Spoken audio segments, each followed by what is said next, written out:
All right, Steve, you're on. Go ahead. Javy Ayala, this is Steve Jewin of MMA Mania. How are you doing today, sir? I'm doing great. And yourself, Steve?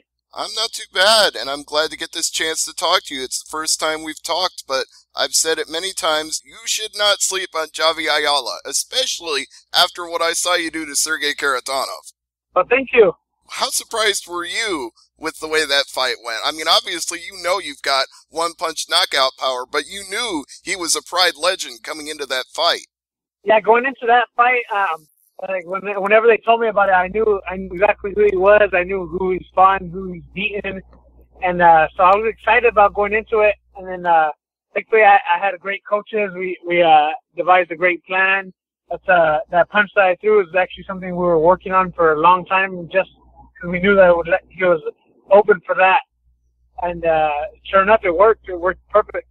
It did indeed. It left him flat on the canvas, and it left you doing the post-fight interview. But now you're going to be fighting a guy who does post-fight interviews in Frank Mir. How are you feeling about facing another legend of the sport? You know what? I'm very excited about it. Frank's actually, I've been a big fan of his since I started my MMA career. People used to ask me, "Oh, who's your favorite fighter?" And I would tell them, Frank Mir. So whenever I got the call with this opportunity to get in the cage with him, I was stoked about it. I was like, yeah, for sure, I can't wait. Were you surprised that he wanted to come back and take another fight after what happened to him at Bellator 198? Because I was there for that fight, and he got rocked pretty darn hard by Fedor. Yeah, you know what? I think I knew he would want to come back right away. That way he doesn't. I feel like he took a long layoff, and that's something that could have affected him in his performance. Because Frank's a tough guy, and we all know that he can compete with some of the best in the world. So I knew he would be back from that. So what you're saying is we didn't get the full Frank Mir because he'd been out of the game for too long, but now that he's had like a nice long camp and he's back in action, we're going to get a better Frank Mir. Yeah, you're going to get a better Frank Mir, you're going to get a better Javy Ayala, and you're going to get a great, exciting fight.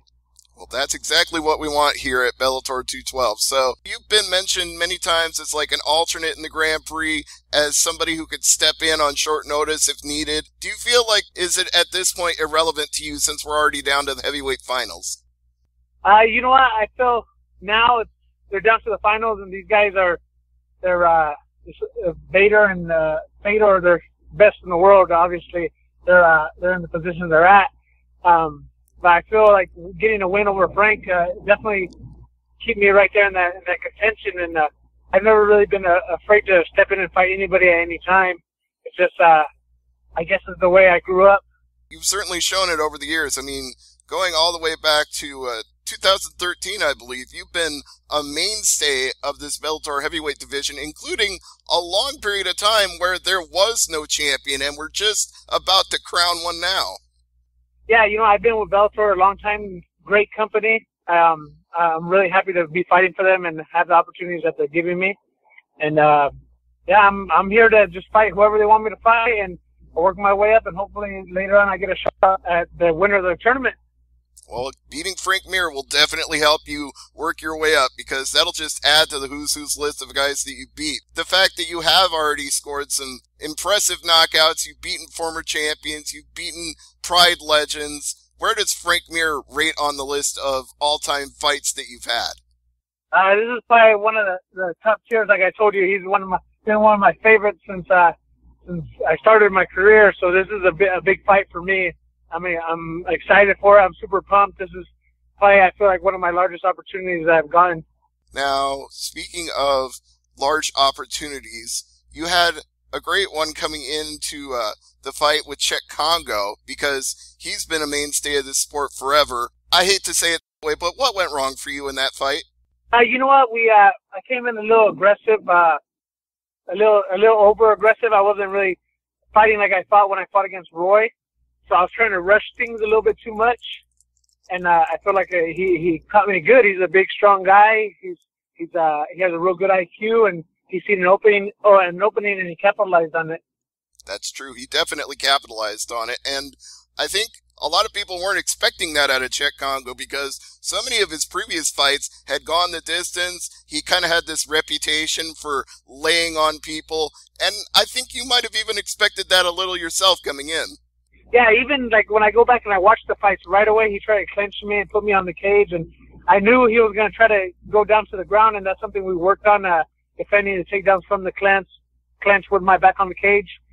And when I go back and I watch the fight, I was able to stop that a few times. I was even able to reverse him, and I was trying to get him down at one point. Well, it almost worked out, but then one punch later, it didn't. So that's just the way the fight game goes, especially at heavyweight. Go ahead. Yeah, we're big boys, and all it takes is one punch, and we're out.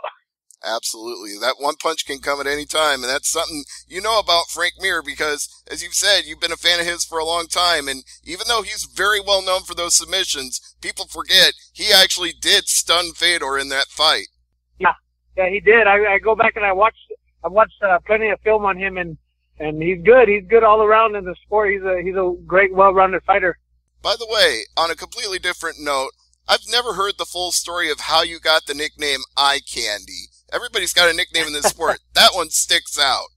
Yeah, that's actually, I think it was my fourth professional fight. One of my coaches at the time, I was fighting at one of our local casinos here.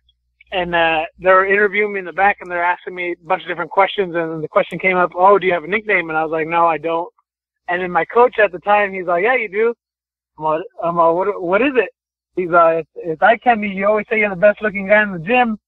So, and then me, I say that joking around. So I was like, "No, that's not my name." And then I walk out to the fight, and I'm in my zone. I'm pacing back and forth like I normally do. And then the ring announcer goes to announce my name, and he announces me as Javy Ayala. And I was like, oh, man. And the day after the fight, I look on SureDog, and sure enough, it was right there, Ayala. So I was like, oh, I stuck. And then I think about it, like they say, names are given to you, not chosen. So that one was given to me, so I got to own up to it. Well, it's true. It's, you don't get to choose it. A lot of times, a lot of fighters I've talked to, they say the coach chose it, a teammate chose it, they called me that in practice, or somebody told it to the announcer as a joke, and it always seems to end up that way. Yeah, I wanted something cool, like the Rhino or something, but Eye Candy's great. I love it. It's something different. No one really has it, so I just live up to it. Absolutely. It makes you stand out, and it makes it fun going into your fights. So, speaking of fun, you're getting to go to Hawaii for this one. How exciting is that? Yeah, it's very exciting. I've never been, so I'm super pumped up about it. One of my coaches is actually from there, so he's telling me like, oh, we could do this. We got different things that we could do. So I'm excited for it. I'm excited to get out of this cold weather and then go somewhere nice. Boy, I wish I could say the same. I live in Nebraska, and we got a foot of snow. Oh, man. I would so love to be flying to Hawaii to cover these fights. I'm not that lucky, but at least I can watch it and imagine how good it feels. Plus, I mean, as a heavyweight, you get the advantage of enjoying the cuisine and not worrying about your weight cut. Yeah, I'm normally heavyweight, so I come in right around the limit. I don't super have to cut weight, but I still super watch what I eat. That way, like one of my coaches tells me is you are what you eat, pretty much. You perform what you put in your body. So you're going to be eating lean proteins even while you're there in Hawaii. You won't change up the plan too much. Yeah, I won't change up the plan until after the fight, and we'll have hopefully some celebration dinner, and we'll have a good time. Yeah, absolutely. Then you can get some that musubi roll. I've had that before, and people think it's weird, but you know what? Spam and rice really isn't that bad. Oh yeah, I gotta try something like that. They told me spam is big in Hawaii. Yeah, it is. I've got some Hawaiian friends who've fed me some of the cuisine, and I was like, I don't know about this, and then I ate it, and I was like, you know what? I get it now. So anyway, enough about food, and back to Frank Mir. This fight, win or lose, what are you going to say to Frank after the fight's over? I'm going to tell him, thank you for the great opportunity and making pretty much a dream come true to step in there with him. Well, what dreams come after this? I mean, I know you want to win and potentially move on to a heavyweight title fight in the future, but do you have anybody lined up short term? Nothing lined up for sure yet. There's certain people I would like to get the opportunity to fight against too, and pretty much whoever Bellator benches me up against, I'll fight anybody. Like I've said before. Yeah, I love hearing when fighters will take any fight because it shows the warrior spirit that they have. But at the same time, I really love it when a fighter is getting an interview in the cage and they say a name, because 9 times out of 10 they get that fight. Yeah, that's true. That is true. So give it some thought. I mean, hey, if you want a Czech Congo rematch, you could always say, Czech Congo, you got me, but I'll get you the next time. Yeah. All right. Well, Javy, I really appreciate the time today, but I don't want to let you go without giving you a chance to thank some teammates and sponsors and give any plugs that you want to give. You know what? I would like to thank, of course, all my sponsors, everybody that's helped me out since the beginning of my MMA career. All my training partners that they go inside the cage with me, and they get, some of them get a beating and they come back the next day for another one. And then I also really like to thank my wife and my kids for the continuous support. Without their support, all this wouldn't be possible.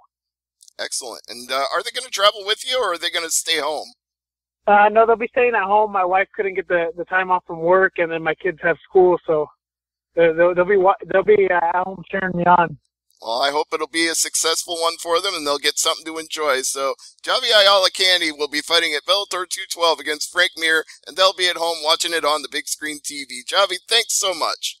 All right, thank you for having me. No, it's my pleasure, and thank you, Dan, as well.